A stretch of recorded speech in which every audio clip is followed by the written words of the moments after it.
des SAO, surtout dans des endroits confinés. Mais pourquoi toutes ces mesures?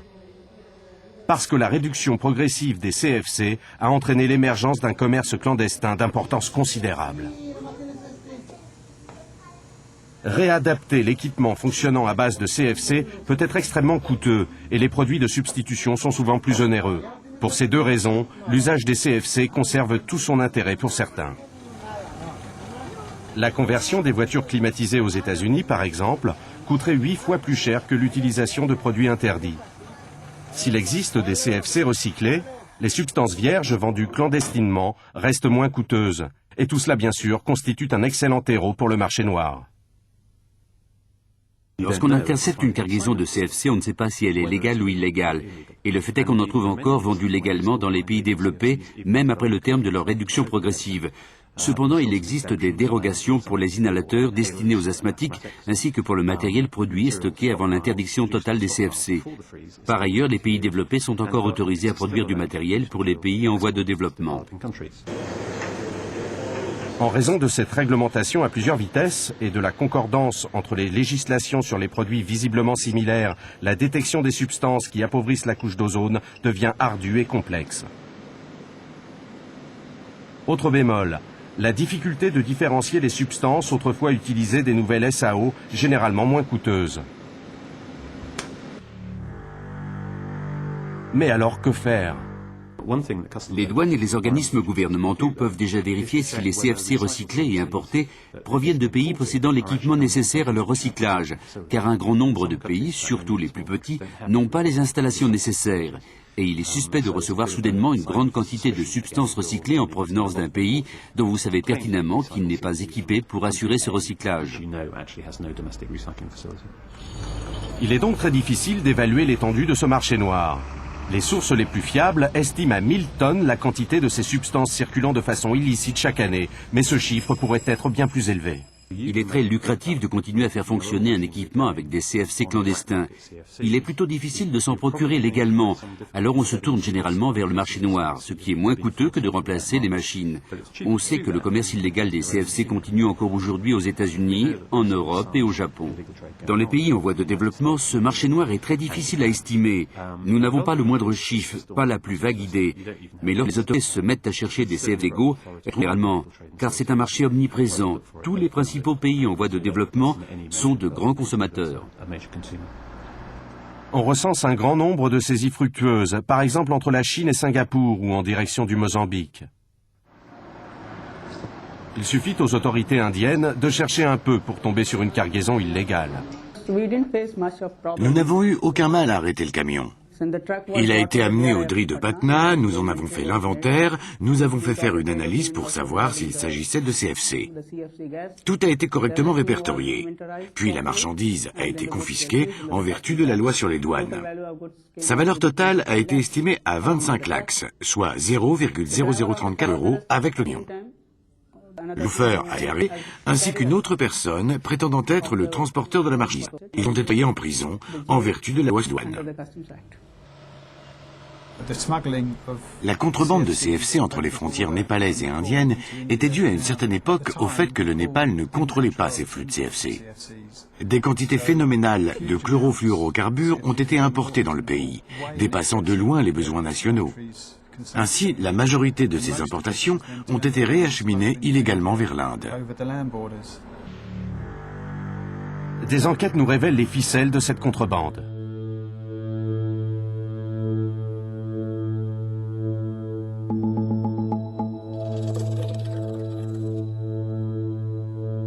Une méthode consiste à envoyer légalement des SAO vers un pays en voie de développement où la cargaison est étiquetée comme non nocive et renvoyée vers un pays développé.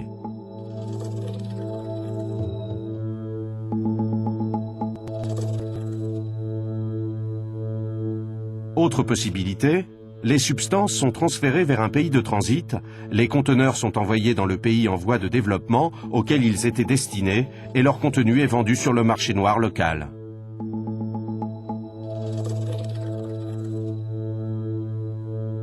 L'étiquetage des marchandises peut être contrefait de différentes façons.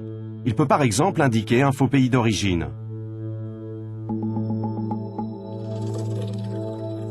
Les codes et les noms listés par les déclarations douanières peuvent faire référence à des substances légales, tandis que les conteneurs contiennent des substances bel et bien illégales.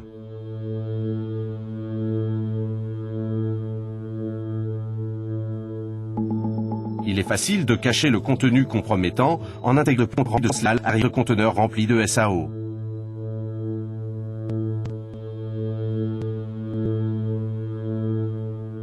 La pression d'un conteneur rempli de substances qui appauvrissent la couche d'ozone peut être modifiée de façon à ce qu'il paraisse contenir une substance légale.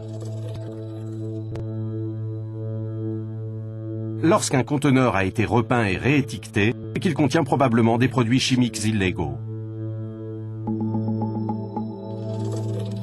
Il est difficile de détecter les étiquettes portant un code chimique incohérent, mais le cas échéant, elles permettent de repérer une marchandise contrebande.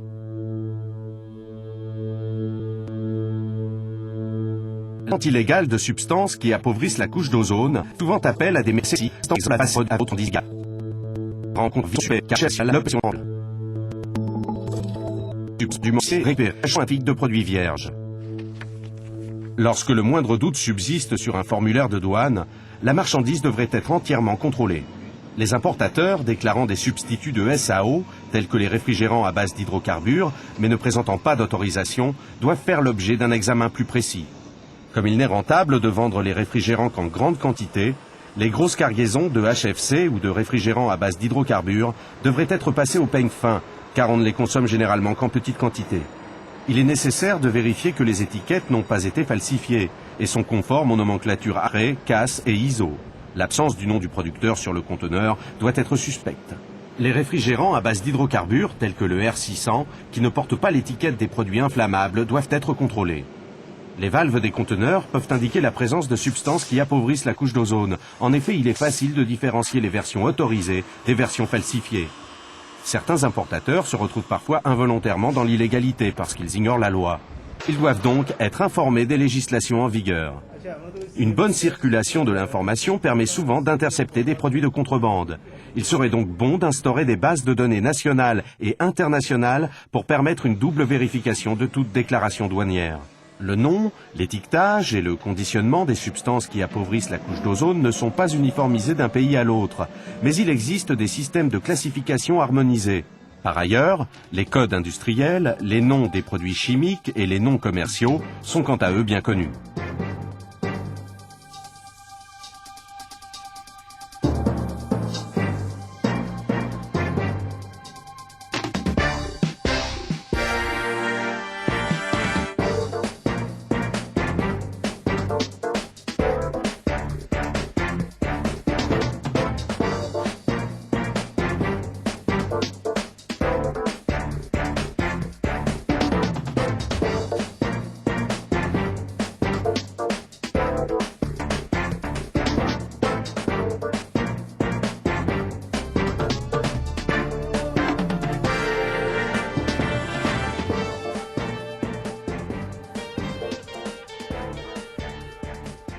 Des conteneurs à usage unique, pressurisés ou dépressurisés et de toute taille sont utilisés pour transporter les SAO, mais ils sont répertoriés et peuvent donc être identifiés.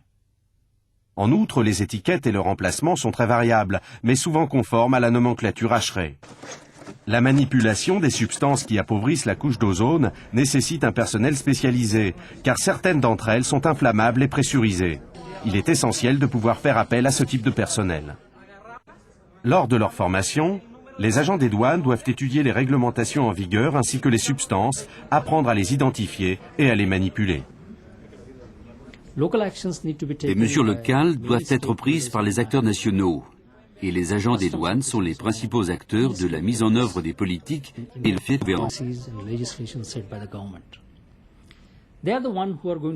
Ce sont eux qui se trouvent en première ligne et peuvent empêcher que des substances indésirables entrent dans le pays.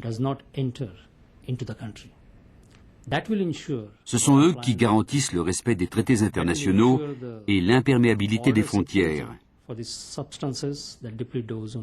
Ils doivent veiller à ce que la société dans laquelle ils vivent devienne une société respectueuse de la couche d'ozone.